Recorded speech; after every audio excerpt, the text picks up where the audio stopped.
2011 April 2 உலகம் முழுவதும் இந்தியாவை வியந்து பார்த்து கொண்டிருந்தது. இந்தியாவின் ஒட்டுமொத்த மாநிலங்களும் அன்று இரவு முழுவதும் கொண்டாடி தீர்த்தன. காரணம், 1983க்கு பிறகு கிட்டத்தட்ட 28 வருடங்கள் கழித்து கிரிக்கெட் உலகக்கோப்பையை இந்தியா வென்ற நாள் அது.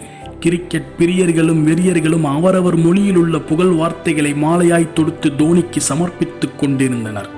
அந்த புகழ் மாலைகளுக்கெல்லாம் தோனி தகுதியானவரா என்று கேட்டால் நொடி பொழுதும் யோசிக்காமல் ஆம் என்று தான் சொல்ல வேண்டும். அதே சமயம் அந்த புகழ் மாலைகளுக்கெல்லாம் தோனி மட்டுமே தகுதியானவரா என்று கேட்டால் சற்று தயக்கத்துடன் இல்லை என்ற கசப்பான உண்மையைத்தான் நாம் நேர்மையாக ஒற்றுக்கொள்ள வேண்டும். இந்தியா அந்த உலக கோப்பையை வெல்வதற்கு அனைத்து வீரர்களுமே காரணம் என்ற பொதுப்படையான கருத்தை நான் முன்வைக்க விரும்பவில்லை. ஏனென்றால் ரயில் ஓடுவதற்கு அனைத்து சக்கரங்களும் காரணம் என்றாலும் முன் சக்கரம் முரண்பட்டு நின்றால் இலக்கை அடையும் பயணம் இயலாத காரியமாகிவிடும். உலகக்கோப்பையை வெற்றி கோப்பையாக இந்தியா தன் கையில் ஏந்துவதற்கு தோனியை விட இரு வீரர்கள் மிக முக்கிய காரணமாக திகழ்ந்தனர். அதில் முதன்மையானவர் யுவராஜ் சிங். உலகக்கோப்பை தொடர் முழுவதுமே துருவ நட்சத்திரமாக ஜொலித்தார் அவர். நான் உயிரை கொடுத்து சம்பாதித்தேன், நான் உயிரை கொடுத்து வீடு கட்டினேன், நான் உயிரை கொடுத்து காதலித்தேன் என்று நம் ஈடுபாட்டை மிகைப்படுத்தி சொல்வதற்கான இந்த வார்த்தையை நிஜமாகவே செய்து காட்டியவர் யுவராஜ் சிங். தனக்கு புற்றுநோய் பாதிப்பினால் உடல் பலவீனம் அடைந்து கொண்டிருந்த போதிலும் போட்டியிலிருந்து பின்வாங்காமல் முழுமையாக தன்னை அர்ப்பணித்து உயிரையே கொடுத்து விளையாடி வென்றார் அவர். அதற்கான அங்கீகாரமாக தொடர்நாயகன் விருது கொடுத்து கௌரவிக்கவும் பட்டார் யுவராஜ் சிங். உலகக்கோப்பை இறுதி ஆட்டத்தில் இலங்கை அணி இலக்காக 275 நிர்ணயித்த போது 275 எல்லாம் எங்களுக்கு எளிதான இலக்கு என்று இந்தியர்கள் எண்ணி கொண்டாடி கொண்டிருந்தனர். அதற்கு காரணம் பிதாமகர் பீஷ்மர், குரு துரோணர், அங்கதேச மன்னன் கர்ணன், அர்ஜுனன், அபிமன்யு, பீமன், கடோர்கஜன், தர்மன், நகுலன், சகாதேவன், சகுனி இவர்கள் அனைவரும் ஓர் அணியில் நின்று போர் புரிந்தால் எதிரே நிற்பது யமனாக இருந்தாலும் எப்படி வெற்றி பெறுவது இயலாத காரியமோ அப்படித்தான் நம் இந்திய அணியும் அந்த உலகக்கோப்பை தொடரில் கோலோச்சு கொண்டிருந்தது. இலக்கு 275 துரத்தி பிடிப்பதற்காக உலகின் தலைச்சிறந்த பேட்ஸ்மேன்களான சச்சினும் சேவாக்கும் கரகோஷங்கள் விண்ணை பிளக்க களத்திற்குள் அடியெடுத்து வைத்தனர். பந்தை நாலா திசையிலும் சேவாக் பறக்க விட போகிறார் என்று வர்ணனையாளர்கள் வர்ணித்துக் கொண்டிருக்க சத்தமே இல்லாமல் முதல் ஓவரின் 2ஆம் பந்திலேயே சேவாக்கை டக் அவுட் செய்து வெளியேற்றினார் மலிங்கா. மலிங்கா என்னும் புயலின் அசுரத்தனமான தாக்குதலுக்கு 6வது ஓவரின் முதல் பந்தில் கிரிக்கெட்டின் கடவுள் என்று வர்ணிக்கப்படும் சச்சினும் 18 ரன்களில் விடைபெற்று வெளியேறினார். 31 ரன்களில் 2 விக்கெட்டை இழந்த இந்தியா நிற்க முடியாமல் தள்ளாடி கொண்டிருக்க மைதானம் முழுவதும் இந்தியர்களின் மகிழ்ச்சி மரணித்து இலங்கை ரசிகர்களின் கொண்டாட்டங்கள் ஆக்கிரமிக்க தொடங்கியது.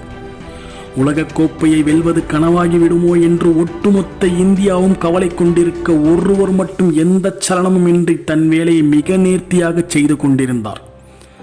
அவர்தான் இந்தியா இறுதி ஆட்டத்தில் உலகக்கோப்பையை வெல்வதற்கு 2வது மிக முக்கிய காரணகர்த்தாவாகிய கௌதம் கம்பீர்.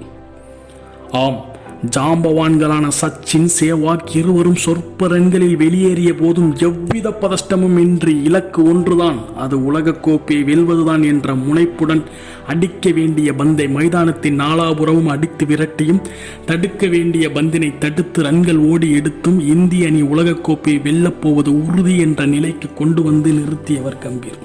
அணி வெற்றி பெறுவதற்கு வெறும் 52 ரன்களே தேவை என்ற நிலை இருந்தபோது வரலாற்றில் இடம்பெறக்கூடிய சிறப்பு மிக்க சதத்தை வெறும் 3 ரன்களில் கை நழுவ விட்டு 97 ரன்களில் வெளியேறினார் கம்பீர்.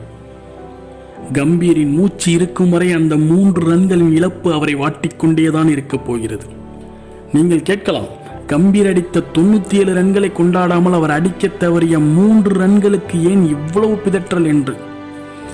நான் உள்பட, நீங்கள் உள்பட, ஏன் அன்று மைதானத்தில் அமர்ந்திருந்த ரசிகர்கள் உள்பட கம்பீரை கொண்டாட தவறியதும், அவருக்கு ஆட்டநாயகன் விருது கொடுத்து அங்கீகரிக்க தவறியதும் அந்த 3 ரன்களை அவர் அடிக்க தவறியதுதான்.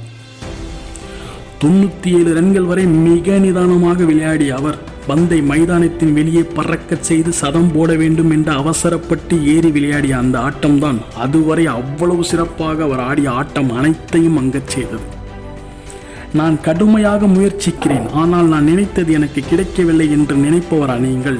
அது காதலாக இருக்கட்டும், கடவுளை அடைவதாக இருக்கட்டும், வேலையை பெறுவதாக இருக்கட்டும், வியாபாரத்தை பெருக்குவதாக இருக்கட்டும், லட்சியத்தில் ஜெயிப்பதாக இருக்கட்டும், பணத்தை ஈட்டுவதாக இருக்கட்டும், படிப்பில் தேர்ச்சி பெறுவதாக இருக்கட்டும், விளையாட்டில் வாகை சூடுவதாக இருக்கட்டும், ஏன் வாழ்க்கையே வாழ்வதாக இருக்கட்டும், இதில் ஏதோ ஒன்றை முயற்சித்தவரா நீங்கள் அல்லது முயற்சித்து கொண்டிருப்பவரா நீங்கள்? நொடி பொழுதும் தயங்காமல் கம்பீருடன் உங்களை பொருத்தி பாருங்கள். எது கம்பீரை சதமடிக்க விடாமல் தடுத்தது? எது கம்பீரிடமிருந்து ஆட்டநாயகன் விருதை பறித்தது? உலகின் வெற்றி பெறுவதற்கு என்னென்ன சூட்சமங்களும் வழிமுறைகளும் இருக்கிறதோ அவை அனைத்திற்கும் ஒரே தாய்தான். அந்த தாயின் பெயர்தான் பொறுமை. கம்பீர் பொறுமையை கடைபிடித்து 3 ரன்களை அவர் அடித்திருந்தால் அடுத்த நாள் தலைப்புச் செய்தி முழுவதையும் அவர் பெயரமும் படமும் அலங்கரித்திருக்கும். சகோதர சகோதரிகளே, நாம் அடைய விரும்புவது எதுவாக இருந்தாலும் சரி, 99% கடுமையான உழைப்பையும் முயற்சியையும் அர்ப்பணிப்பையும் செலுத்திவிட்டு கடைசி 1% பொறுமை இழந்தோம் என்றால் நாம் உழைத்த 99% உழைப்பும் வீண்தான். பொறுமையின் உச்சபட்ச உதாரணமாக நான் கொக்கை சுட்டிக்காட்டவே விரும்புகிறேன். கொக்கு அதன் இறைக்காக காத்து நிற்கும் போது அதன் கால்களை சுற்றி 1000 மீன் குஞ்சுகள் வட்டமடித்துக் கொண்டிருக்கும். ஆனால் கொக்கோ அந்த மீன் குஞ்சுகளை பார்த்து சபலப்படாமல் தன் பசியை முழுமையாக போக்கக்கூடிய மீன் வரும் வரை கவனத்துடன் காத்து நிற்கும். அந்த காத்திருப்பு நொடிகள் கடந்து, நிமிடங்கள் கடந்து, நேரங்கள் கடந்து சென்றாலும் கொக்கு பொறுமை இழப்பதில்லை. கொக்கு பின்வாங்குவதும் இல்லை. கொக்கு மீன் குஞ்சுகளே போதும் என்ற மனநிலைக்கும் வருவதில்லை. உறுதியான நெஞ்சமும் காரியத்தில் கவனமும் இலக்கை பிடிப்பதில் பொறுமையும் கொண்ட அந்த கொக்கிற்காகவே படைக்கப்பட்ட மீனும் அந்த கொக்கை நோக்கி வந்து சேரும். தனக்கான இறை கிடைத்த பிறகே கொக்கு அவ்விடத்திலிருந்து வெளியேறும். இங்கு பிரச்சனை என்னவென்றால் பல மனிதர்கள் தன் இலக்கை நெருங்கிவிட்டோம் என்பதை கூட அறியாமல் பொறுமையின்மையால் மீன் குஞ்சுகளே போதும் என்ற மனநிலையுடன் வெளியேறிவிடுகிறார்கள். நமக்கான மீனை நாம் பெற்றுவிடக்கூடாது என்பதற்காகத்தான் மீன் குஞ்சுகளே படைக்கப்பட்டிருக்கிறது என்பதை உணர்ந்து பொறுமையுடன் காத்திருந்தவர்களே வெற்றியாளர்களாகவும் சாதனையாளர்களாகவும் உருமாறுகிறார்கள். கம்பீரை விட 6 ரன்கள் குறைவாக இருந்த போதிலும் தோனி ஆட்டநாயகன் விருதை பெற்றது இதே கொக்கின் ஃபார்முலா தான். ரசிகர்களின் கரகோஷங்களுக்கு பரவசமடையாமல், வெற்றியை நெருங்கிவிட்டோம் என்று உணர்ச்சி வசப்படாமல், பொறுமையுடன் இலக்கை அடையும் வரை களத்தில் நிற்க வேண்டும் என சங்கல்பம் செய்து அதை சாதித்தும் காட்டினார் தோனி. தோழர்களே, நாம் எட்ட விரும்புவது எதுவாயினும் சரி, விடாமுயற்சியுடன் கூடிய பொறுமையுடன் நாம் களத்தில் நின்றால் நம் வாழ்க்கையில் 3 ரன்களை நாம் தவறவிடவே மாட்டோம். மீன் குஞ்சுகளை கண்டு மயங்கவும் மாட்டோம். இனி எந்த செயலில் நாம் ஈடுபட்டாலும் இழப்புகள் வந்தால் கம்பீர் போல் கலங்காமல் நம் வேலையை சரியாக செய்வோம். இலக்கை அடையும் வரை தோனியை போல் களத்தில் நிற்போம். மீண்டும் நினைவுபடுத்துகிறேன், நம்மை பிரம்மன் படைக்கும் போதே நமக்கான மீனை இந்த பிரபஞ்சம் படைத்து விடுகிறது. நமக்கான மீனை நாம் பெற்று செல்வதும் அல்லது விட்டு செல்வதும் நாம் கொண்ட பொறுமையை பொறுத்தே அமையும். அர்த்தமைந்தா ராஜா?